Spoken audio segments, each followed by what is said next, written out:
No todos los héroes de la fe son el centro de atención. Algunos eligen permanecer en la sombra para que otros brillen. En el escenario del cristianismo primitivo, donde Pedro, Pablo y Santiago toman la iniciativa, hay un nombre que discretamente se mueve entre bastidores, apoyando con generosidad y valentía los cimientos de la nueva iglesia. Su nombre era José, pero los apóstoles lo llamaban Bernabé, hijo de la consolación. No escribió epístolas, ni fundó una escuela teológica, ni realizó milagros espectaculares.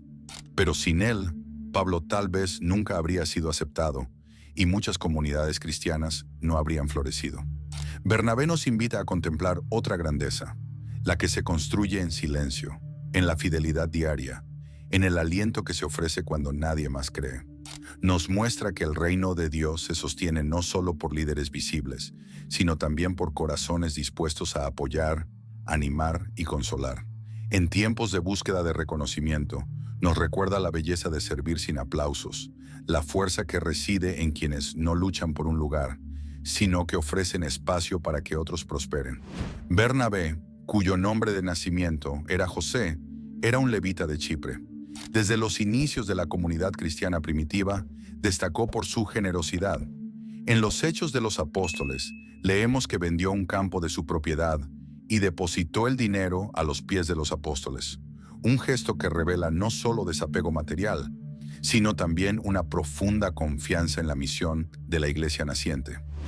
Este gesto fue tan significativo que su nombre fue cambiado a Bernabé, que significa hijo del ánimo o hijo de la consolación, un apodo que refleja su carácter acogedor y alentador.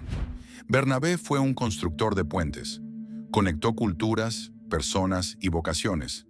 Era judío, pero provenía de la diáspora, profundamente arraigado en la tradición hebrea, pero abierto a los gentiles. Esta mezcla de identidades lo hizo sensible, empático y capaz de dialogar con diferentes realidades. Su papel en la expansión de la iglesia fue tan fundamental como discreto. No buscaba protagonismo, sino que llevaba en sí una luz serena que iluminaba sin cegar. Fue él quien vio lo que aún era una semilla y creyó en lo que aún se estaba formando. Bernabé vivió en una época de transición y tensión. El cristianismo naciente era visto con recelo, tanto por las autoridades romanas como por los líderes judíos. Existían divisiones internas, miedo a las herejías y persecución constante. Se requería valentía para abrazar la fe y, más aún, para liderar. En medio de este panorama, Bernabé emergió como un líder que no se impuso por la fuerza, sino que se ganó la confianza de la gente. Cuando Saulo, el perseguidor de los cristianos, se convirtió a Pablo, los apóstoles temieron recibirlo. Bernabé fue quien intervino, garantizando su autenticidad y acompañándolo hasta que fue aceptado. Este acto de confianza cambió la historia del cristianismo. Más tarde, Bernabé fue enviado a Antioquía, donde encontró una comunidad ferviente y multicultural. Viendo el potencial de la misión allí, llamó a Pablo para que trabajara con él. Juntos, predicaron, enseñaron y formaron uno de los dúos misioneros más importantes de la historia cristiana. Este contexto requería discernimiento, firmeza y mansedumbre. Bernabé supo mantenerse fiel a sus raíces judías sin excluir a los gentiles. Fue uno de los primeros en comprender que el evangelio era para todos, sin distinción. Su vida personal fue coherente con su mensaje. Vivió el desapego, la hospitalidad y una fe activa. Fue un hombre de oración, pero también de acción, de firme convicción, pero con un alma serena. Su vida fue una respuesta constante a la llamada de Dios, incluso cuando ésta lo marginaba de la historia oficial. Bernabé mantuvo relaciones extraordinarias que definieron su ministerio. Con Pablo, vivió una fructífera amistad, basada en una visión común, valentía y complementariedad. Cuando ambos fueron enviados por la iglesia de Antioquía, emprendieron viajes misioneros, enfrentaron desafíos y vieron surgir comunidades donde antes solo había paganismo. Pero no todo fue fácil. En un momento dado, Bernabé quiso llevar a Juan Marcos, su primo, a una nueva misión. Pablo discrepa, porque Marcos los había abandonado previamente. El conflicto resulta en una separación. Pablo continúa con Silas. Bernabé se va con Marcos. Esta ruptura demuestra que Bernabé priorizó la redención y una segunda oportunidad. Veía valor en quienes habían fracasado, por lo que permaneció fiel a Marcos, quien más tarde se convertiría en el autor del segundo evangelio. Bernabé también tenía una fuerte conexión con Pedro y la comunidad de Jerusalén. Su capacidad para moverse entre la tradición y la innovación, entre judíos y gentiles, entre la firmeza y la compasión, lo convertía en un mediador natural. No solo hacía amigos, sino que cultivaba la fraternidad. Sus relaciones se guiaban por la escucha, el ánimo y la disposición a empezar de cero siempre que fuera necesario.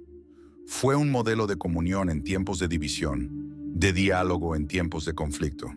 Fue un misionero valiente, dispuesto a afrontar la persecución, pero su mayor valentía residía en el amor paciente. Prefería perder una discusión que perder a una persona. Su ministerio se componía de gestos que a menudo escapan a la grandiosidad, pero que forjaron la paz. Bernabé también enseñó, formó líderes, evangelizó tierras lejanas y ofreció a la iglesia un modelo de liderazgo sereno y servicial. Bernabé era un hombre de ánimo. Su estilo no era confrontativo, sino acogedor. Era firme sin ser agresivo. Tenía el don excepcional de hacer que los demás se sintieran vistos y valorados. Sabía escuchar, discernir y animar. Fue un hombre de espíritu abierto, que prefería tender puentes a erigir muros. Vivió su espiritualidad con sencillez y constancia. No buscó la grandeza, sino ser grande. Su presencia generaba paz.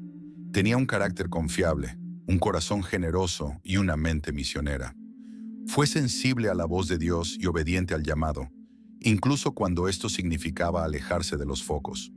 La historia de Bernabé nos enseña que la grandeza del reino de Dios no reside solo en milagros espectaculares ni discursos elocuentes, sino en la capacidad de amar sin esperar nada a cambio, de servir sin buscar títulos, de creer en el potencial de los demás incluso cuando todos los abandonan. En momentos en que el reconocimiento parece ser el mayor valor, Bernabé nos recuerda el valor eterno de la fidelidad. Fue el hombre que allanó el camino para que otros lo siguieran, que renunció a los focos sin perder su misión, que prefirió ser la base en lugar de la culminación. Su legado es silencioso, pero profundo, y ha perdurado a lo largo de los siglos como una invitación a todos los que desean seguir a Jesús con autenticidad.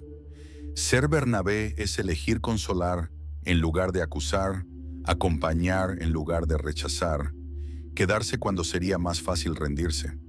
Porque en el reino de Dios, quienes consuelan son también quienes edifican, y quienes saben retirarse en el momento oportuno, permanecen para siempre en la memoria del cielo.